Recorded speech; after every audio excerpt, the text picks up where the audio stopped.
Hi, I'm Bob Lamb from Rose Industries in Palmer, Massachusetts. I just want to take some time and talk to you about the SpiderCool unit that we have on our machining centers here. Before starting my company, I worked for a much larger job shop as a process and manufacturing engineer. And when I decided to start my own company, we were looking at our first vertical machining center. It didn't come with a SpiderCool unit.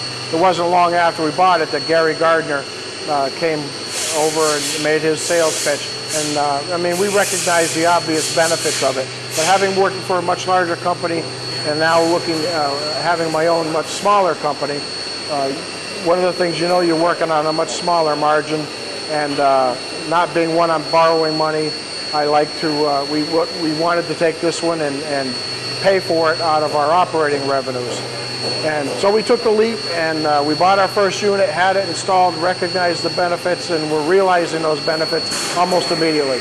And there's no turning back. Since then, we bought 3 more vertical machining centers, and when we placed the order for those, that was part of the deal, is they had to be equipped with the SpiderCool units. The guys like these things because you don't have to fiddle with those lock line units and play around with them. The work area stays drier, stays cleaner, the guys stay drier. The coolant is exactly where you want it and where you need it each and every time. Tool life is much better. Spindle time is up all the time because they're not hitting feed hold to adjust the coolant lines. So uptime on the machines is much better. It's just a good win-win all around. Another thing that I was concerned about is it being a mechanical unit. We were concerned about the maintenance on these things. Compared to a lock line, obviously it's a little bit more complicated. But after the 5 years that we've had these, maintenance has not been an issue whatsoever.